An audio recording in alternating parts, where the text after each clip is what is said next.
It's raining. It's raining. And Bluebell. And Bluebell is on the way.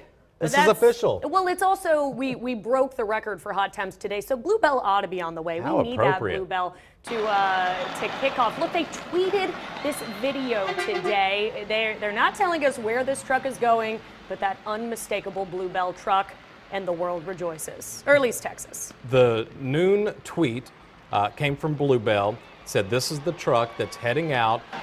It is full of ice cream cartons. It's going to store shelves. The big question is where. We've made several calls to Bluebell. We said, hey, that truck that you put video online of, where's it going? Where's it going so we can show up there? Please, pretty please. So we've been asking on Facebook, you know, of course this is big news. A lot of people are very happy about this, but we're asking on Facebook, where do you think it's going? Where do you hope that it's going? A lot of interesting responses. I think we know where we hope it's going. Of course, keep in mind that right now the production facilities in Oklahoma and, of course, in Brenham, right here in Texas, are still not, they're not chugging along just yet, but we're glad that this Alabama one is. Yeah, and that truck could, it could go to a store in Alabama or fingers crossed they could be on the way. Watch that Twitter feed. Come on down I-10, baby. That's right. Come on up and then we'll be waiting for Brenham. you. We'll take it. All right, we're looking forward to your responses there. Hey, the other big story we're following, we were talking about this yesterday and some of the polls being released about the GOP race and where Donald Trump is. Well, we do have new polls to talk about, and guess what? No surprise here, Donald Trump still at the very top of the polls. Still at the top, nothing has changed. Hey, as Craig Boswell tells us, he was back making his rounds on the morning shows while his competitors are still just fighting for that same kind of attention. Donald Trump and Fox News appear to have resolved their differences. Glad you're back with us and glad we're friends again. Well, we are friends, Steve. We've always been friends, and it's great to be back with you. The billionaire made no mention of his clash with the network's host, Megyn Kelly, who lobbed tough questions at Trump during the GOP's first debate. Trump remains the top seed in the Republican lineup, according to a new Reuters poll, with twice as many supporters as his closest competitor, Jeb Bush. The former Florida governor has announced he will step up his criticism of Hillary Clinton in a foreign policy speech at the Reagan Library tonight. He'll argue that the Democratic frontrunner shares some of the responsibility that led to the rise of the Islamic State. Jeb Bush plans to tie the strength of the Sunni militant group to the departure of U.S. forces in Iraq in 2011. It was his brother George who authorized the departure, but Jeb will argue President Obama and Hillary Clinton could have stopped it.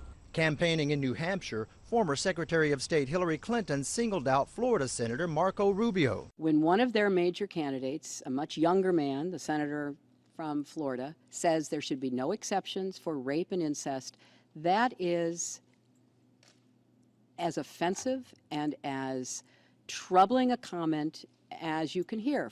And today on CBS This Morning, Ben Carson waded into the abortion debate. I am totally opposed to killing babies. The neurosurgeon has gained ground after his closing statement in last week's debate. Greg Boswell reporting there. Let me give you a quick update about former Texas Governor Rick Perry. We announced last night on News 3 at 10 that he was no longer going to be paying his staff workers. They're now all volunteer at this time. They're having to cut back, having some financial issues there on the campaign trail.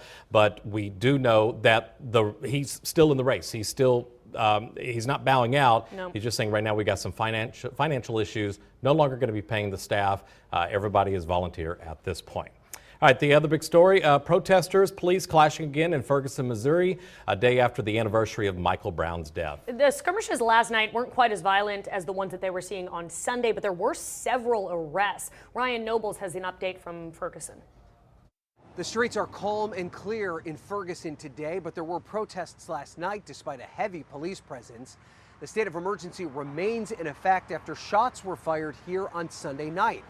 Now, those protests last night did get rowdy at one point. Rocks were thrown, as were frozen water bottles at police. That prompted officers to tell the crowd to go home or face arrest. Now, last night's unrest was on West Florissant Avenue. That's close to where Michael Brown was shot and killed by a white police officer about a year ago. Now, the alleged gunman from Sunday night, Tyrone Harris, is hospitalized and in critical condition. And there are two different narratives emerging as to exactly what happened Sunday night. Tyrone Harris's family says that he was unarmed. Police say that he shot at them first. And that lack of trust between the police department and the community is part of why there's so much tension here. And that needs to be fixed, according to one local state senator. We have to remind ourselves that we have to have a community, a state, and a nation that is visually thinking about where we need to go in the future. We cannot sustain ourselves with the violence and the hatred for human life. And that comes on both sides. Both police officers and the local community need to come together in much greater fashion if the tension here is expected to be eased anytime soon. There are no planned protests here in Ferguson today, but there is a good chance that unorganized protests could pop up at any time. That's the latest from Ferguson, Missouri. I'm Ryan Nobles reporting. And of course, authorities there saying they'll be on the alert for tonight. There is still a state of emergency in place.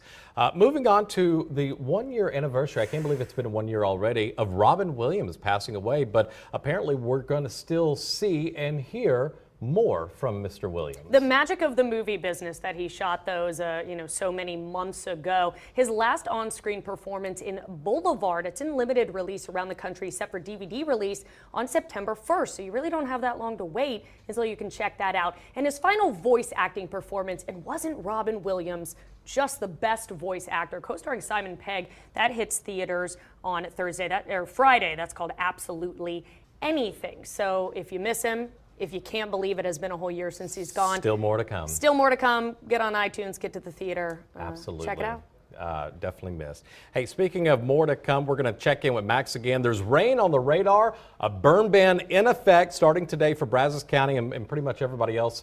But we'll take another look at the forecast coming up right after this.